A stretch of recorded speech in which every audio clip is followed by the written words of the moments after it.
Konsep Melayu Mahawangsa maknanya konsep Melayu bangsa besar, mengangkat semula konsep Melayu Mahawangsa.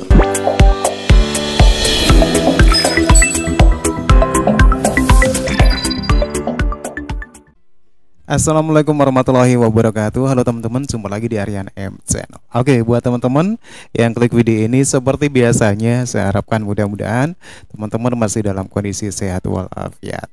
Baik, di kesempatan kali ini saya akan reaksi sebuah video dikira Malaysia bisa menipu Indonesia. Oke, seperti apa ulasannya? Sebelum kita berkomentar, kita akan lihat dulu videonya.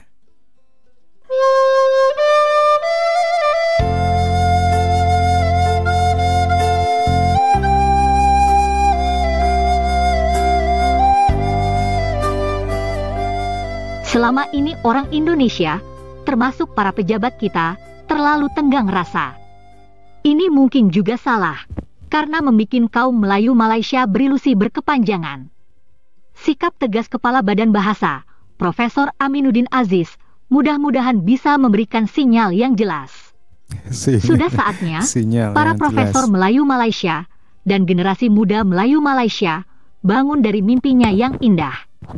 Sudah saatnya tersadar dari ilusi indah alam Melayu yang katanya paling hebat di alam semesta.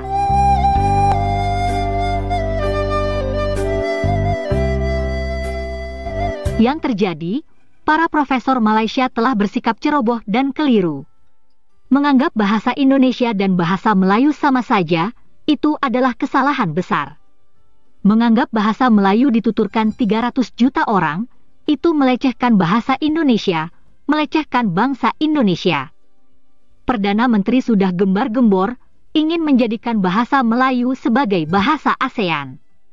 Dia pun lantang ingin mengembalikan bahasa Melayu sebagai bahasa lingua franca. Coba saja kita simak lagi.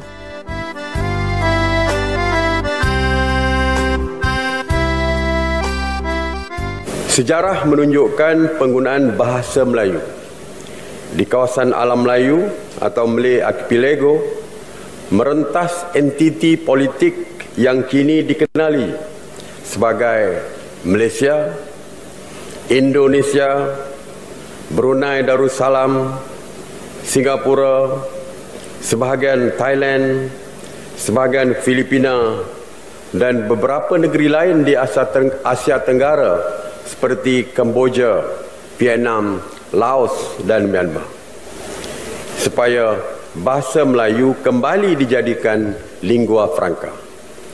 Dan ia diyakini boleh dijadikan salah satu bahasa rasmi ASEAN.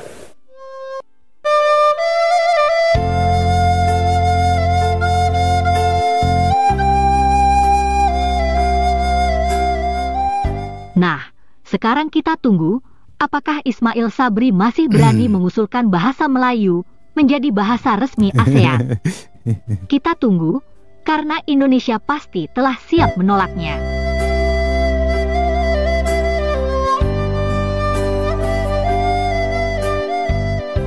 Semua itu gara-gara konsepsi yang keliru mengenai tamadun Melayu. Orang-orang bukan suku Melayu dipaksa menjadi Melayu di Malaysia.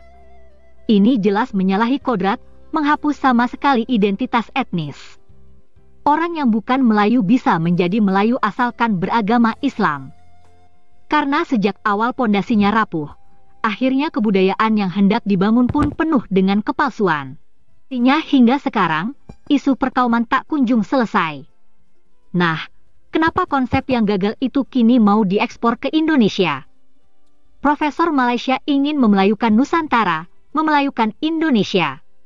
Betapa arogannya para profesor dan pemimpin semenanjung ujung Medini. Kita dengar saja ilusinya berikut ini.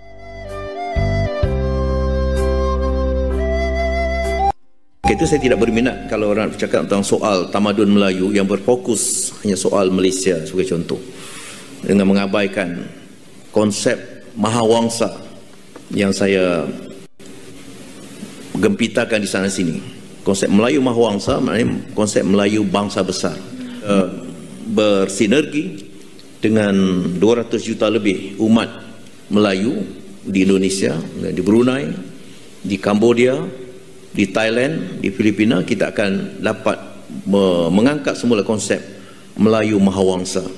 Konsep Melayu yang menaungi pelbagai etnik ketika itu. Semua bernaung di bawah konsep bangsa Jawi atau bangsa Melayu. Iaitu nama diberikan oleh orang Arab Al-Jawah. Mana semua bangsa yang datang dikenal oleh orang Arab itu dari alam Melayu kita Al-Jawah, kerana waktu itu Jawa tu memang punya tradisi yang kukuh, dianggap oleh orang Arab ketika itu semua di alam Melayu itu orang Jawa. Itu dikatakan folk etimologi lah, atau etimologi rakyat, kesilapan orang Arab atau anggapan. Tapi Melayu Raya kalau istilah Soekarno, tapi ini bukan soal nak menyokong Soekarno. Melayu Raya arti Mahawangsa.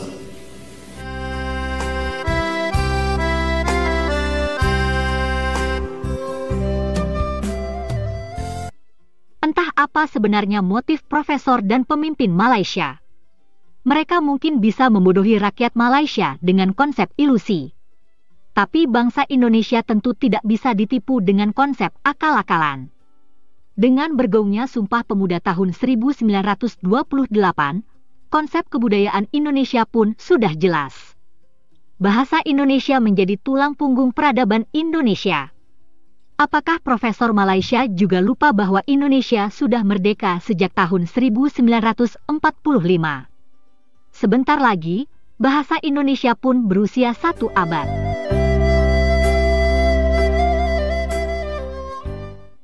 Selama ini mereka juga menganalogikan bahasa Melayu dan bahasa Indonesia seperti varian dalam bahasa Inggris. Ada varian Amerika, Australia, dan sebagainya. Ini sebenarnya omong kosong. Varian bahasa Inggris itu lebih ke logat atau aksen. Kosakata yang berbeda sedikit sekali. Coba saja lihat di fitur Google penerjemahan, tidak ada bahasa Inggris versi Amerika atau versi Australia. Yang ada cuma satu, bahasa Inggris.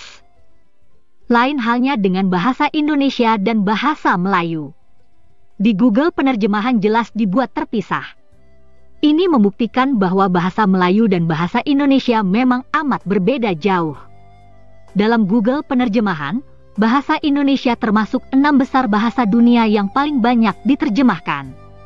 Sekarang cek, apakah bahasa Melayu banyak digunakan di aplikasi digital yang penting, dan apakah laku?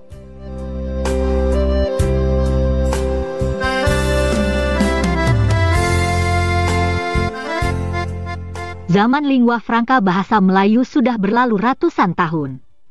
Sekarang, omong kosong jika bahasa Melayu digunakan di persada dunia, apalagi di Malaysia sendiri bahasa Melayu terpinggirkan.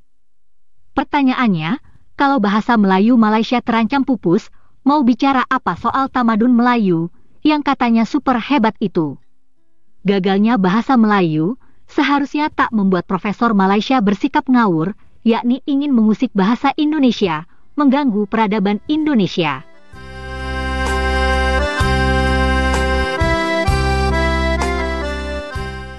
Terima kasih ya kawan-kawan sudah menonton video kami. Tetap sehat dan semangat. Oke teman-teman ya, demikian ya satu ulasan video dari Tren Publika dengan judulnya Dikira Profesor Malaysia Bisa Menipu Indonesia. Oke, dari awal sampai akhir ulasan dari Tren Publika ini menurut teman-teman gimana? Silakan teman-teman bisa berikan komentar. Tetapi yang jelas buat saya, apa yang dibuat oleh Malaysia dengan segala konsep-konsepnya, konsep alam Melayu, konsep Melayu Mahawangsa, saya kurang setuju untuk diterapkan di zaman modern ini. Karena kita masing-masing sudah punya otoritas sendiri-sendiri, Malaysia sudah punya wilayah sendiri, Indonesia juga sudah punya wilayah sendiri. Jadi kita berbicara dengan sesuatu yang logik saja, yang relevan dengan zaman sekarang. Kita boleh mengingat sejarah tempo dulu, tetapi tidak mungkin kita akan kembali ke sejarah tempo dulu juga. Oke, terima kasih. Demikian teman-teman ya, silakan bisa berkomentar. Tapi jangan lupa dukung channel ini dengan cara like juga subscribe. Terima kasih dan wassalamualaikum warahmatullahi wabarakatuh.